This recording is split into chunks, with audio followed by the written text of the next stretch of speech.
बिस्मिल्लाहिर्रहमानिर्रहीम। अस्सलाम वालेकुम students. CS 506 web design and development के असाइनमेंट नंबर 1 के सोल्यूशन में वेलकम।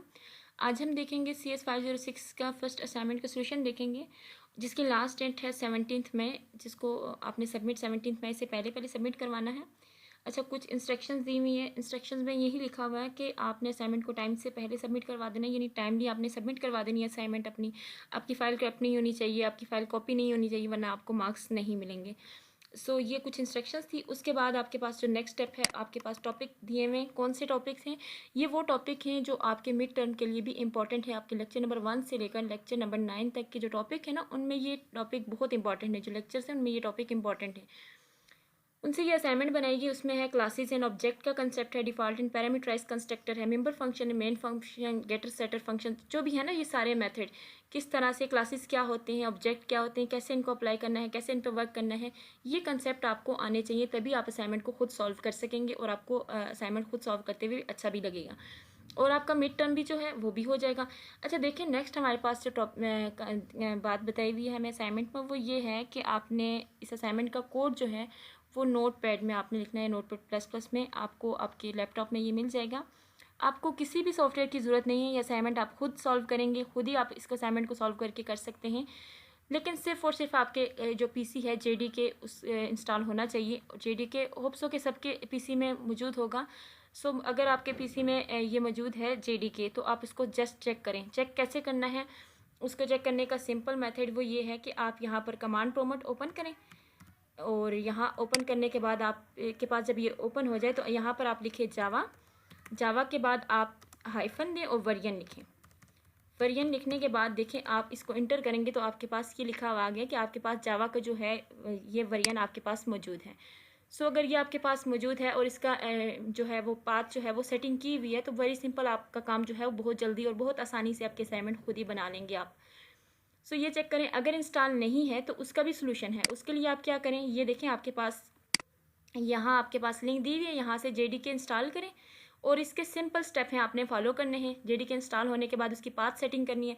पाथ सेटिंग भी बहुत आसानी से हो जाती है। आप सिंपल इन्वायरमेंट सेटिंग लिखें, यहाँ पर आप देखें ये एडिट द सिस्टम इन्वायरमेंट, यहाँ पर आप आएँ, इसको क्लिक करें।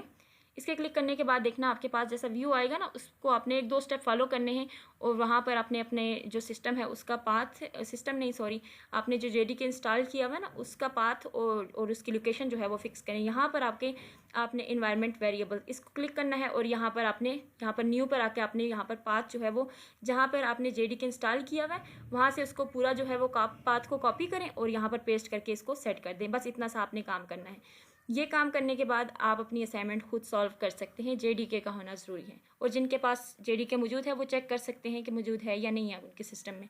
और ये नोट पैड तो आपके पास मौजूद होगा ही, आपके सिस्टम में, सबके सिस्टम में है ये, इसलिए आपने इस पर कोड लिखना है। अब देखें, आपके पास जो प्रॉब्लम है उसकी स्टेटमेंट क्या है। प्रॉब्लम की स्टेटमेंट ये है कि जावा में आपने एक प्रोग्राम लिखना है जिसकी 2 क्लासेस होंगी, एक व्हीकल की क्लास और एक असाइनमेंट 1 आपके पास क्लास होगी। क्लास का नेम होगा असाइनमेंट 1, और जो व्हीकल की क्लास होगी उसके 3 डाटा मेंबर्स आपके पास होंगे। डाटा मेंबर्स कौन कौन से होंगे? आपके पास नेम उसका, और उसकी जो प्राइस है, और मॉडल, और एक डिफ़ॉल्ट कंस्ट्रक्टर आपने यूज़ करना है, और एक पैरामीटराइज कंस्ट्रक्टर यूज़ करना है, और उसके अलावा गेटर और जो सेटर के फंक्शंस हैं, और एक डिस्प्ले फंक्शन जो आपके असाइनमेंट 1 में आपकी जो असाइनमेंट 1 क्लास में होगी उसके मेन मेथड में आपने क्या करना है, जो आपके मेन मेथड होगा उसमें आपने उसका नाम और उसका जो मॉडल जो था और उसके जो पैरामीटराइज दिए हुए थे ना आपके व्हीकल की क्लास के, दोनों ऑब्जेक्ट आपको बनाने की जो है वो ज़रूरत होगी। उसके बाद पैरामीटराइज कंस्ट्रक्टर का इस्तेमाल करते हुए आपने पहले ऑब्जेक्ट और डिफ़ॉल्ट कंस्ट्रक्टर और जो आपके पास सेटर फंक्शन का इस्तेमाल करके आपने दूसरा जो ऑब्जेक्ट है उसको बनाना है। जब आप इसको बनाने, फिर आप इसको एक अरे लिस्ट में स्टोर कर दें। फिर व्हीकल की क्लास के लूप और डिस्प्ले फंक्शन का इस्तेमाल करते हुए आप कंसोल करके अपने स्टूडेंट ID और जो अरे लिस्ट है वो आप क्या कर सकते हैं, उसका डाटा जो है प्रिंट करना है अपनी। अच्छा, यहाँ पर देखिए डिटेल्स में उन्होंने बताया हुआ है कि आपकी जो फाइल है वो कैसी होनी चाहिए। assignment1.java फाइल होनी चाहिए, और व्हीकल क्लास के में आपके पास क्या क्या होना चाहिए, data members, default constructor, parameterize constructor, यानी पूरा आपको एक व्यू दे दिया गया है। अब इसमें मुश्किल बिल्कुल भी नहीं है, ये सेम वही ऊपर जो एक्सप्लेन की हुई चीज़ है वही आपको बता दी गई है। और सेकंड देखिए, असाइनमेंट क्लास में आपके पास मेन मेथड होगा। आउटपुट आपका किस तरह से होगा वो भी आपको दिखा दिया गया है। आउटपुट में आपके पास स्टूडेंट ID आपकी मेंशन होगी, और उसका नेम, प्राइस, मॉडल, इस तरह से, यानी आपके पास जो है वो ID शो होनी चाहिए। अच्छा, मैंने आपको बताया कि असाइनमेंट आप खुद सॉल्व कर सकते हैं, सिर्फ आपके पास जेडीके इंस्टॉल होना चाहिए। नहीं इंस्टॉल तो लिंक दी हुई है, यहाँ से आप इजीली स्टेप को फॉलो करके इंस्टॉल करके उसकी पाथ सेटिंग भी बहुत आसानी से कर सकते हैं।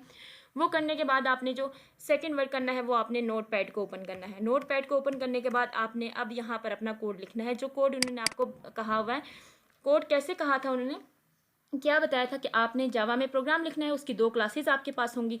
सबसे पहले आपने क्लासेस बनानी है। कौन कौन सी क्लासेस हैं देखिए आपके पास, आपने व्हीकल की और असाइनमेंट 1 की क्लास बनानी है, उसके डाटा मेंबर्स वो सारे आप यहाँ पर मैं आपको कोड लिख कर दे देती हूँ। उसके बाद देखें आप, ये आपके पास कोड है जिसमें आपने अपनी स्टूडेंट आईडी मेंशन करनी है, और जो यहाँ पर नेम वगैरह था ये आप खुद से भी रख सकते हैं, ज़रूरी नहीं है कि वही हो, लेकिन आईडी आप अपनी खुद की रखें तो वो ज़्यादा बेहतर होगा। ये आपके पास पूरा कोड है, आप इसको देख सकते हैं, यहाँ से आप नोट कर सकते हैं इसको।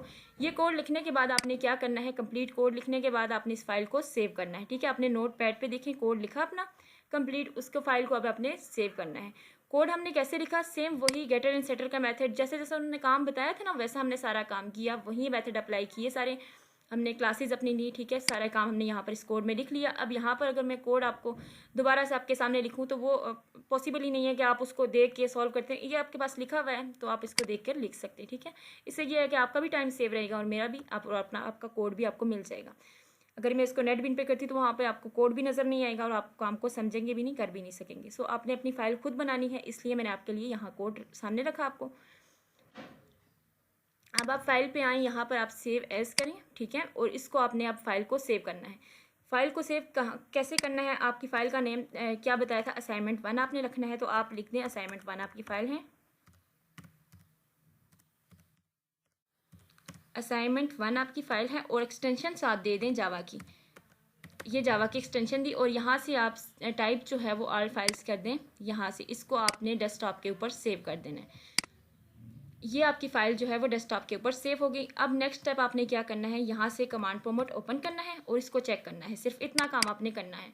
इसको चेक करने के लिए आप लिखें CD, आपके पास डेस्कटॉप के ऊपर आपकी फ़ाइल है तो आप डेस्कटॉप लिखें, जहाँ आपकी फ़ाइल लिखी हो वही लोकेशन आपने यहाँ पर देनी है। डेस्कटॉप लिखने के बाद यहाँ पर आपके पास सेकंड ऑप्शन आएगा, यहाँ पर आपने क्या करना है, जावा C लिखना है। जावा C मीन्स जावा की फ़ाइल को कंपाइल करना है। आपने कौन सी फ़ाइल को कंपाइल करना है, असाइनमेंट 1 की जो आपकी फ़ाइल थी उसको आपने कंपाइल करना है, और साथ एक्सटेंशन जो है वो जावा की देनी है। ये आपने लिखना है। इस स्टेप को जब आप इंटर करेंगे तो आपके पास थर्ड स्टेप आएगा, थोड़ा सा वेट आपको करना होगा, इस तरह से स्टेप आपको आएगा। ये तभी आएगा जब आप कोड को बिल्कुल करेक्ट लिखोगे, उसके बाद आपके पास ये ऑप्शन आएगा। ये काम करने के बाद आपने क्या करना है, आपने सिंपली आपने लिखना है जावा, और साथ आपने असाइनमेंट, अपना नाम जो असाइनमेंट का नाम है वो आपने लिख देना है। असाइनमेंट 1 आपकी फ़ाइल का नाम था। फिर आप इसको इंटर करेंगे तो आपके पास देखें ये आपके पास आउटपुट शो होगी। इसका मतलब है कि आपका कोड जो है वो वर्किंग कंडीशन में है, सिर्फ आपने इस कोड को चेक करना है। इसके लिए ज़रूरी नहीं है कि आप इसको नेटबिन पे करें, आप इसको नोट पैड पे करके इसको देख के अब आपने काम क्या करना है, आपने सिंपली ये जो फाइल है ना असाइनमेंट 1 के नाम से आपने जो बनाई है, इस फाइल को आपने अपलोड करना है, और बाकी आपने कोई चीज़ अपलोड नहीं करनी। आपने जो कोड लिखा वो ठीक है 100%। यहाँ पर आप अपनी ID लिखें, ठीक है, आपकी जो अपनी ID है स्टूडेंट ID उसको मेंशन करें। यहाँ पर जो आपके असाइनमेंट में दिया हुआ है वही लिख सकते हैं, या उसके अलावा भी आप चेंज कर सकते हैं, यहाँ का इशू नहीं है, लेकिन ID आप अपनी लिख दें। सो होप्स हो कि आपको इसकी समझ आ गई होगी। अगर आपको असाइनमेंट कभी भी समझ नहीं आई, किसी चीज़ में आपको कन्फ्यूजन है या प्रॉब्लम है, तो आप कमेंट बॉक्स में बताएं, मैं आपको इंशाल्लाह रिप्लाई कर दूंगी और आपको प्रॉब्लम जो है वो सॉल्व हो जाएगी। और अपनी असाइनमेंट खुद सॉल्व करने की कोशिश करें, आपको किसी सॉफ्टवेयर की ज़रूरत नहीं है। फिलहाल जो आपकी फर्स्ट असाइनमेंट है वो JDK से भी हो सकती है, यानी उसका इंस्टॉल होना ज़रूरी है। बाकी आप नोट पैड में इसको रन करके देख के फिर इसी फाइल को, जो आपकी असाइनमेंट 1 की फ़ाइल है, इसी को आपने अपलोड करना है। आपकी बाकी फाइल्स की ज़रूरत नहीं है इसमें। होप्स हो कि आपको समझ आ गई होगी। आज के लिए इतना ही था। ओके, अल्लाह हाफिज़।